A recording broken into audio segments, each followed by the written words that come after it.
अल्लाह ताला इंसान को जब आज़माता है तो वो बहुत सारे तरीक़ों से आज़माता है, जिसमें से किसी को दे के भी आज़माता है और किसी से ले के भी आज़माता है।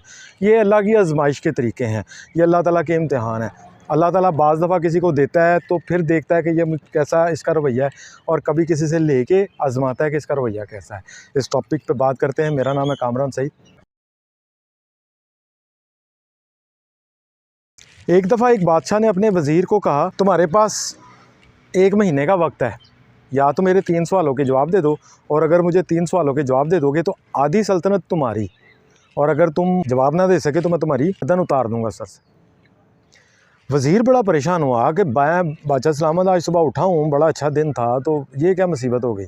अभी आपको मैं सवाल के जवाब नहीं दे सकूँगा तो मेरी गर्दन उतारने का क्या ताल्लुक़ है। बादशाह ने कहा कि मैं बादशाह, तो ऐसा ही हुआ, वो दरबारियों ने यूँ करके अपनी तलवारें निकाली, और वो उसको जाना पड़ा। तो बादशाह ने कहा कि 1 महीने का टाइम है, योर टाइम स्टार्ट्स नाउ। चलो जी, वो अब जंगल में चला गया। अब जब मौत पता है 30 दिन बाद कि ये है, तो फिर सब कुछ ही सामने, जो भी मुर्ग मुसल्लम, जो मटन रोस्ट, ये वो कुछ अच्छा नहीं लगता। तो वो 3 सवाल क्या थे, वो 3 सवाल ये दिए बादशाह सलामत ने कि ज़िंदगी की सबसे बड़ी सच्चाई क्या है। नंबर 1, ज़िंदगी की सबसे बड़ी सच्चाई क्या है। नंबर 2, ज़िंदगी का सबसे बड़ा धोखा क्या है। और तीसरा सवाल, इंसान की सबसे बड़ी कमज़ोरी क्या है। तो बादशाह सलामत ने जो सवाल वज़ीर को कहा वो ये 3 थे कि ज़िंदगी की सबसे बड़ी सच्चाई, ज़िंदगी का सबसे बड़ा धोखा, और इंसान की सबसे बड़ी कमज़ोरी। अब वो क्या करता, कभी शहर, पहले 2-4 दिन उसने शहर में, जब सवाल ही कोई ना मिले, कई लोगों से उसने पूछा, कई बुज़ुर्गों से पूछा, बड़े बड़े जो आलम थे, बड़े बड़े नजूमी थे, जो इसके दोस्त थे, ज़ाहिर बात है ये भी वज़ीर था, तो उसने सबको पूछा, सब ने कहा कोई जवाब नहीं आया। जब उसको किसी ने कहा कि वो फ़लाना बड़ा अक्लमंद है, उससे भी पूछ लिया, हफ़्ता गुजर गया तो वो भी जवाब ना मिला, तो उसने कहा जान बचा के भागो। तो वो भागता भागता लेकिन सवाल का जवाब ढूंढता रहा कि ये जवाब क्या है। वो करता करता जंगल में चला गया, भूखों प्यासों बुरे हालात हो गए उसके। तो आखिर करता करता एक दिन ये आया, तो उसको बस ऐसे लगा कि बस अब मैं मरने लगा हूँ, तो सीधा सर करके लेट गया। अल्लाह ताला से दुआ की, अल्लाह पाक माफ़ कर दे कि मैंने कौन सा बादशाह को कहा था कि बादशाह मुझे आधी सल्तनत दे दे, मैं तो कोई सवाल पूछ, वो तो ऐसे ही बादशाह ने खुद ही कह दिया, तो कोई आसानी कर। इतनी देर में उसके कानों में एक आवाज़ आई कि तुम्हारे 3 सवालों के जवाब मेरे पास हैं। वो एकदम उठा, बड़ा ही हैरान हुआ, तो देखा एक बूढ़ा सा बाबा, बाल बड़े हुए और बड़े बुरे हालात, जंगल में रहने वाले कोई, वो मिला, अपनी झोंपड़ी में ले गया। तो झोंपड़ी में जब गया तो देखा एक कुत्ता दूध पी रहा है, एक बकरी बांधी हुई है, और बिल्कुल एक बंदे के रहने की जगह। उस जो फ़कीर था या जो भी था, वो जंगल का वो जो बंदा, उसने उसको वज़ीर को पानी शानी पिलाया, उसकी थोड़ी खिदमत की, उसको सीधा पदरा किया, उसको कहा कि आराम कर लो, तो मैं तुम्हें तुम्हारे 3 सवालों के जवाब दूंगा। अब वो जिसको मौत नज़र आ रही हो, तो उसने क्या खाना था, उसने कहा तुम छोड़ो मुझे खिलाना पिलाना, मुझे पहले ये बताओ तुम्हें कैसे पता कि मैं ये 3 सवालों के जवाब ढूंढने आया हूँ, तुम्हें कैसे पता है। उसने कहा मैं भी वज़ीर ही था। तो उसने कहा बादशाह सलामत ने मुझे भी ये 3 सवाल कहे थे, और इसी तरह कहा था कि या आधी सल्तनत दे दूंगा या तुम्हारी गर्दन उड़ा दूंगा।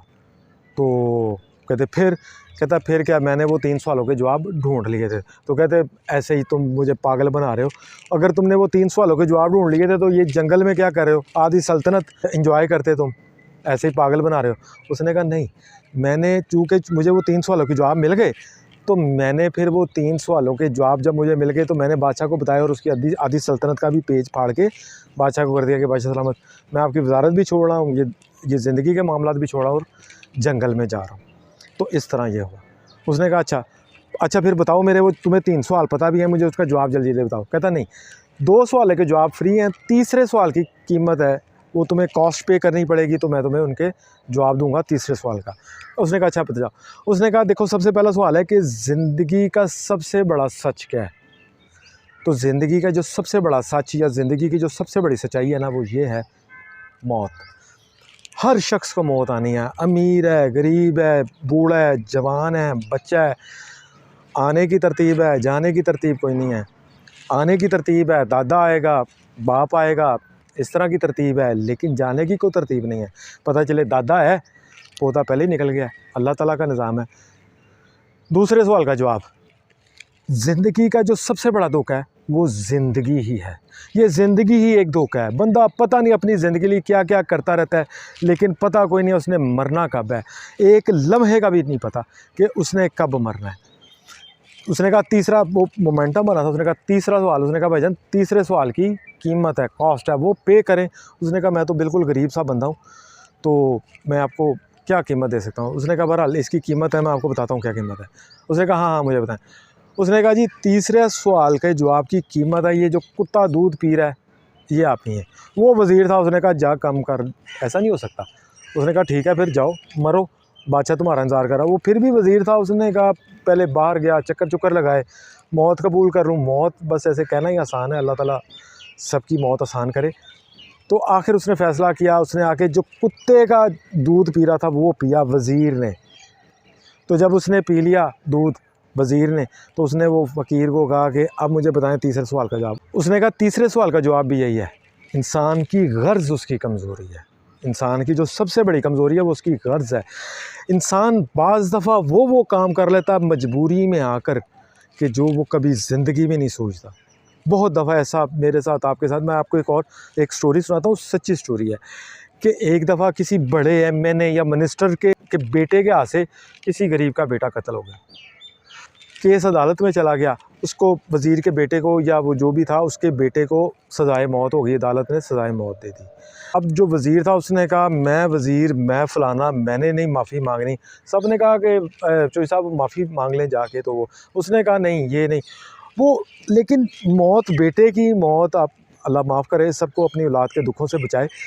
तो क्या हुआ कि जब दिन करीब आने शुरू हो गए तो वो सब जाएँ, उनका भी एक ही बेटा था जो मरा हुआ था, वो माफ़ ना करें। उन्होंने कहा ये माफ़ नहीं करना, माफ़ नहीं करना। अब दिन करीब आना शुरू हो गया और फांसी के, तो फांसी चूँकि फ़ाइनल हो गई हुई थी, जो भी सारे उसके प्रोटोकॉल से वो सारे कंप्लीट थे कि फांसी ही होनी थी। तो अब वो माफ़िया मांगने तो जा रहे थे, पैसा, उन्होंने कहा जी सारी दौलत ले लें आप, हम आपको दौलत दे देते हैं, आप हमारे बच्चे को माफ़ कर दें। उन्होंने कहा नहीं, वो नहीं मान रहे थे। तो फिर कोई दुआएँ दरूद भी, बुज़ुर्गों के पास जाना भी, तो वो भी किसी ने कहा कि जी आप फ़लाने बुज़ुर्ग के पास चले जाएँ, फ़लाने बुज़ुर्ग के पास चले जाएँ। अब वो किसी बुज़ुर्ग के पास गए तो उन्होंने कहा चौधरी साहब ऐसा करें कि आप नमाज़ पढ़ें और उसके बाद नमाज आपने फ़र्ज़ पहले पढ़ लेने और बाहर बैठ जाना आके, जो भी शख्स है उसकी पैरों में जूतियाँ पहनानी शुरू कर दें। चौधरी साहब ने कहा ये मैं ऐसा कैसे करूँगा। वो चला गया। अब वो बाद सवाल का जवाब आता जाए कि जी ये कैसे करूँगा, लेकिन अब पता लगा हफ़्ता रह गया फांसी में। तो एक दिन फिर बिल्कुल कमज़ोर हो गए औलाद के दुख में और उनको कोई समझ ही ना आए, तो खैर मस्जिद में जाके बैठे, एक मस्जिद में जाके, तो वो इतना रो रहा था, चौधरी इतना रो रहा था अपनी बेटे के दुख में कि वो यूँ को जो आए तो उसको जूतियाँ पहनाई जा रहा है। वो कोई 2-3 दिन रह गए फांसी में, तो रो ही जा रहा है चौधरी, मस्जिद के बाहर बैठा और सबको जूतियाँ पहनाई जा रहा है। तो ऐसे ही पहनाते पहनाते एक बंदा आया, उसको चौधरी ने जूती पहनाई। तो चौधरी ने कहा चौधरी तू किस हाल च पहुँच गया। तो चौधरी ने जब उसको देखा तो ये वही था जिसका बेटा कत्ल हुआ था।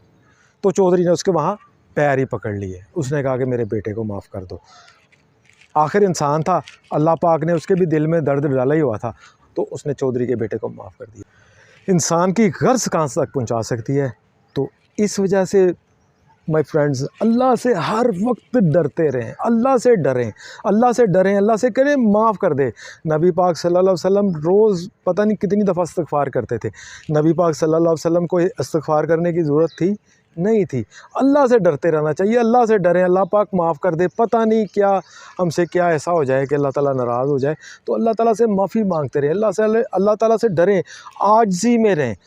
कहें हर शख्स से ही अच्छे हैं आप। हम सुबह जाते हैं, ऑफ़िस जाते हैं, अपने बिज़नेस पे जाते हैं, तो जाते जाते कहें, देखें अगर आप गाड़ी में जा रहे तो जो बाइक्स वाले हैं उनको देख के कहें कि अल्लाह पाक तेरा कितना शुक्र है कि मुझे अल्लाह तूने गाड़ी ही दी हुई है। बाइक्स पे जा रहे तो साइकिल वाले को, पैदल वाले को देख के कहें कि अल्लाह पाक तेरा कितना का एहसान है।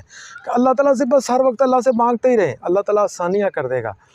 आजिज़ी को अपनी लाइफ में ला करके देखें, इससे आपकी लाइफ में बहुत चेंज आएगा। अल्लाह ताला आपकी ज़िंदगी भी आसान कर दे और आखिरत की भी आसानियाँ कर दे।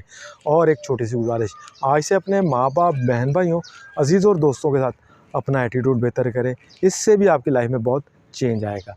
अस्सलाम वालेकुम।